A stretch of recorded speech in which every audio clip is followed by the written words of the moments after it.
कहानी की शुरुआत होती है वर्ल्ड वॉर 2 के दौरान स्वीडन शहर के एक माल्मो स्कूल से, जहां स्टीग नाम का 15 साल का लड़का अपनी पढ़ाई कर रहा था। वो अपने परिवार के साथ कुछ सालों पहले स्टॉकहोम छोड़कर माल्मो आया था।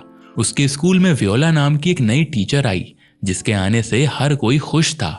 स्टीग उम्र के उस पड़ाव से गुजर रहा था जिस उम्र में लड़के शैतानियां करते हैं और उन्हें हर एक लड़की अच्छी लगती है और लड़के दूसरी लड़कियों की बातें करते हैं। और ऐसा ही कुछ करते हुए स्टीग को वियोला ने देख लिया। उसने क्लास के सामने उससे कुछ नहीं कहा, पर क्लास के बाद उसे रोक कर सजा दी और सजा के तौर पर उसने स्टीग को साफ सफाई करने का काम दिया और उससे वो नोट मांगा जो क्लास के दौरान वो दूसरे बच्चों को दे रहा था। सजा पूरी करते हुए अचानक स्टीग को एहसास हुआ कि वो वियोला की तरफ अट्रैक्ट हो रहा है। वियोला भी ये बात समझ गई, पर उसने कुछ नहीं कहा। स्टीग अपने बड़े भाई सिग्गी के घर आने का इंतजार कर रहा था, जो कि एक बॉक्सर है और जल्दी ही आर्मी ड्यूटी के लिए जाने वाला है। स्टीग हर शाम एक मूवी थिएटर में काम करने जाता है, पर उसके देर से आने की आदत से थिएटर का प्रोजेक्शन वाला उससे परेशान था। स्टीग के पड़ोस में रह रही लड़की लिज़बेथ उसे पसंद करती है और हर वक्त उस पर नजर रखती है, पर स्टीग इस बात से अनजान था। वो स्टीग को इम्प्रेस करने के लिए स्टॉकहोम में बोली जाने वाली भाषा भी सीखने लगी थी। वहीं एक रात थिएटर में स्टीग के सामने सिग्गे आ गया, जो अगले ही दिन ड्यूटी के लिए जाने वाला था और अपने भाई के साथ कुछ वक्त बिताकर स्टीग को खुशी मिली। अगले दिन स्टीग डिक्शनरी को समझने के बहाने वियोला से बात करने लगा और वियोला की डिक्शनरी के बहाने वो उसके करीब जाने लगा। वो हर वक्त अब सिर्फ वियोला के बारे में सोचता रहता था और धीरे धीरे वियोला को भी स्टीग के इरादे समझ आने लगे। सिर्फ स्कूल नहीं, स्टीग वियोला के घर के पास भी जाने लगा और उसकी हरकतें वियोला के अलावा दूसरे बच्चों को भी नजर आने लगी। खैर, कई दिनों तक यही चलता रहा और फिर एक दिन स्टीग को वो मिल गया जो वो चाहता था। वियोला और स्टीग का अफेयर शुरू हो गया और वो दूसरों की नजरों से बचते हुए स्कूल में मिलने लगे। इतना ही नहीं, स्टीग अपने दोस्तों को छोड़कर वियोला से मिलने उसके घर जाने लगा और वियोला ने उसे समझाया कि वो घर में तब न आए जब उसका पति वहां हो। एक दिन स्टीग वियोला के घर में वक्त बिता रहा था कि तभी वहां वियोला का पति फ्रैंक आ गया। पहले तो स्टीग उससे छुपने लगा, पर जब वो फ्रैंक के सामने आ गया तो उसे सिर्फ एक स्टूडेंट समझकर फ्रैंक ये सोचने लगा कि वो शायद ट्यूशन के लिए यहाँ आया है और ये जानकर फ्रैंक को सच्चाई का पता नहीं चला। वियोला ने भी राहत की सांस ली। बिना किसी की नजरों में आए उन दोनों ने अपने अफेयर को जारी रखा और वो दोनों सब कुछ भुलाकर सिर्फ एक दूसरे पर ध्यान देने लगे। वियोला स्टीग को अपने दिल की वो बातें बताने लगी जो किसी से नहीं कह पाती। कुछ दिनों बाद सिग्गे की बॉक्सिंग मैच की रात आई और थिएटर का काम पूरा होते ही स्टीग वो मैच देखने चला गया। वो सिग्गे को जीतते हुए देख रहा था और मैच जीतने पर सिग्गे अपने भाई के साथ घर वापस आया। हर रात की तरह उन्हें अपने पिता के खर्राटे उस रात भी सुनने पड़े और उन खर्राटों से परेशान होकर देर रात स्टीग वियोला के घर चला गया। वो सोई हुई वियोला के पास तो गया, पर जब उसे पता चला कि फ्रैंक वहां मौजूद है तो वो भागने लगा। फ्रैंक ने उस वक्त भी उसे देख तो लिया, पर नींद में वो कुछ भी समझ नहीं पाया। एक तरफ जहां उन दोनों का रिश्ता गहरा होता जा रहा था, वहीं दूसरी तरफ लिज़बेथ अब भी स्टॉकहोम की भाषा सीख रही थी। कुछ दिनों बाद वियोला के बर्थडे पर स्टीग उससे मिलने गया और फिर से उसके सामने फ्रैंक आ गया। उस वक्त फ्रैंक और स्टीग के बीच बातें शुरू हो गईं और बातों बातों में उन दोनों की दोस्ती भी हो गई। स्टीग फ्रैंक के साथ उन गानों की बातें कर पा रहा था जिनके बारे में बात करने की इजाजत उसे घर पर नहीं मिलती, पर इस नई दोस्ती के बावजूद स्टीग ने अपने अफेयर को नहीं रोका। जब फ्रैंक घर में ना होता तो स्टीग वियोला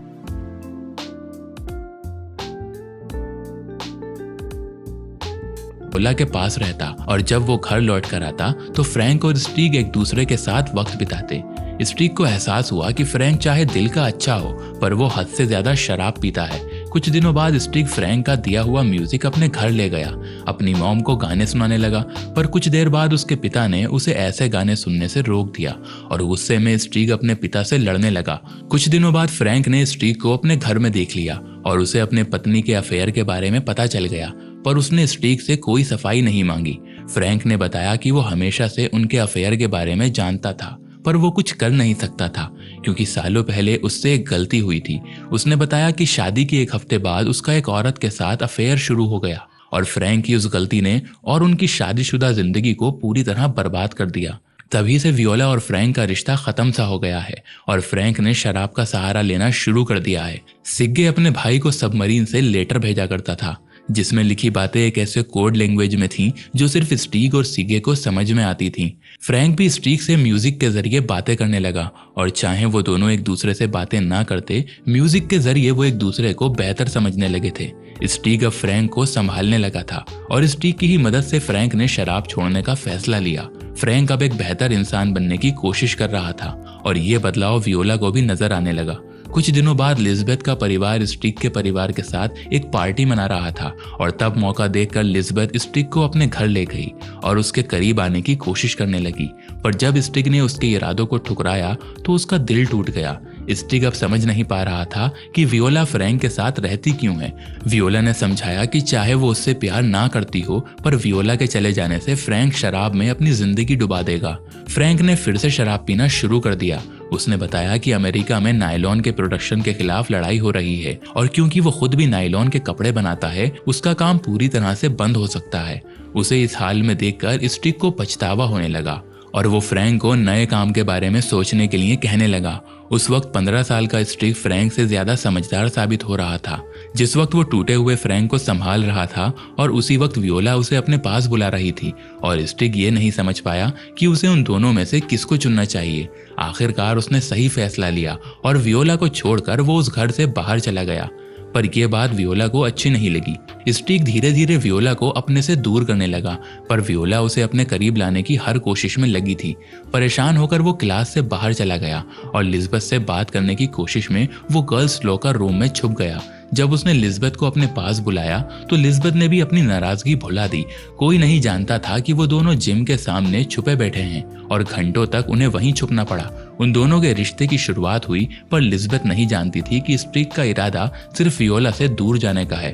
कुछ दिनों बाद अपनी मॉम से बात करते हुए स्टिग ने रेडियो पर एक सबमरीन पर हुए हमले के बारे में सुना और सिग्गे की भेजे हुए लेटर को पढ़कर उसे पता चला कि उसी सबमरीन में सिग्गे मौजूद था। वो अपने भाई की डेथ की खबर से परेशान हो गया, पर उसने अपनी माँ को कुछ नहीं बताया। अगले ही दिन एक टेलीग्राम आया जिसमें सिग्गे की डेथ की ऑफिशियल खबर थी, पर वो टेलीग्राम भी स्टिग ने अपने मॉम डैड को नहीं दिया। वो अपनी माँ से सच्चाई छुपाने की हर कोशिश करने लगा, पर आखिरकार उसकी माँ को सच का पता चल ही गया। कई दिनों तक स्टिग से दूर रहने से वियोला परेशान हो गई और एक रात वो उससे मिलने थिएटर में चली गई। लिज़बेथ भी उस रात थिएटर में ही मौजूद थी और जब वो स्टिग को ढूंढने लगी तब उसने वियोला और स्टिग को साथ देख लिया। स्टिग उससे माफी मांगने लगा, पर लिज़बेथ ने उसे माफ नहीं किया। अपने इस अफेयर को हमेशा के लिए खत्म करने के इरादे से स्टिग वियोला के घर गया, पर उसने देखा कि वियोला शराब के नशे में डूबी हुई है। जिस रात से लिज़बेथ को सच्चाई का पता चला है, उस रात से वियोला परेशान हो गई है। स्टिग उसे पागलों जैसी हरकतों से रोकता रहा, पर वो रुकी नहीं और ना चाहते हुए भी स्टिग को अपना अफेयर जारी रखना पड़ा। एक दिन स्कूल के बाद वियोला ने स्टिग को बताया कि वो उसे फेल कर रही है क्योंकि उसने पढ़ाई ठीक से नहीं की, पर स्टिग जानता था कि वो ऐसा इसलिए कर रही है क्योंकि स्टिग उससे रिश्ता तोड़ना चाहता है। इस बात से स्टिग अपना होश खोने लगा और जब वियोला उसे अपनी तरफ अट्रैक्ट करने की कोशिश करने लगी, उसने ठान लिया कि वो उसकी सच्चाई सबको बताएगा। प्रिंसिपल ने स्टिग को बताया कि उसे 1 साल रिपीट करना होगा क्योंकि वो फेल हो गया है।